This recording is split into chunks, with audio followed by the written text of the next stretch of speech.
बेदिया से मेरे बौजी का ट्रांसफ़र शिजाबाद हुआ। तो शिजाबाद जो है वो डिस्ट्रिक्ट मुल्तान में है और भावलपुर के पास है। तो मैं ये देखती हूँ कि वहाँ जो मेरा टाइम गुज़रा ना, वहाँ की मुझे एक एक चीज़ और एक एक इंसिडेंस याद है। यानी असली मुझे लगता है ना, वहाँ जैसे बेदिया में मुझे बौजी का हॉस्पिटल नहीं आई कुड लोकेट, यहाँ तो एवरीथिंग, वार्ड, कंपाउंडर्स, एवरीथिंग, कहाँ मेरे बौजी बैठते थे, सब कुछ है ना। तो वो सब याद है, यानी असली बचपना मेरा यहाँ था। और मैं क्या, मेरे भाई तो और मेरे से मतलब अगर मैं 6 साल की थी या 5 की थी, वो 12 के हो गए थे।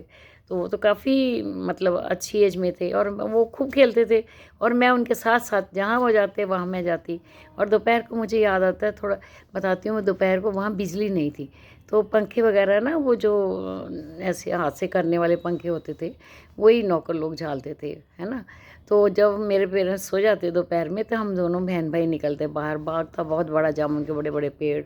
तो कई बार इनकी लड़कों से लड़ाई हो जाती और मैं और जो इनकी हमारी वो पंखा झलने वाली थी मीरा, उसको मैं बुला के जल्दी आओ, पापा जी को मारे जा रहे हैं, करे जा रहे हैं। वो भाग के जाती और उन लड़कों की पिटाई करती। तो यानी ऐसे कि मतलब बहुत ज़बरदस्त। और जब एक ये कि मैं उनके साथ साथ रहती, चाहे लड़ाई होती चाहे दोस्ती होती। दूसरा क्या कि जब भी पेरेंट्स हो जाते थे, हम चुपके से उठते और एक बहुत लंबा सारा बरामदा था, बरामदे एक साइड में एक कमरा और बना हुआ था, उसके ऊपर एक फट्टा, जैसे दर्जी पुराने ज़माने में दर्जी फट्टों के ऊपर बैठ के कपड़े सीते थे ना, वो था। तो हम क्या करते कि मीरा को पटा के बोलते, तू लेवी बना दे। तो हम वो ना पतंगे बनाते, इतनी सुंदर सुंदर पतंगे, मुझे याद आता है, बड़ी बड़ी पतंगे मेरे ब्रदर बनाते।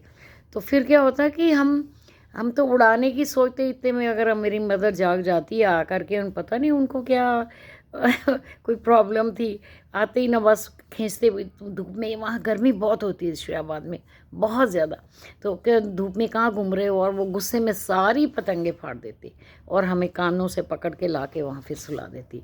तो ये था हमारा बचपना वहाँ का। और भी खूब इंसिडेंट्स हैं जो मैं बताऊँगी कि वो वहाँ की बातें मुझे नहीं भूल रही, बिल्कुल भी नहीं भूल रही, सब याद है मेरे को। और सब धीरे धीरे आपको बताऊँगी मैं। Okay, thank you very much for bearing me.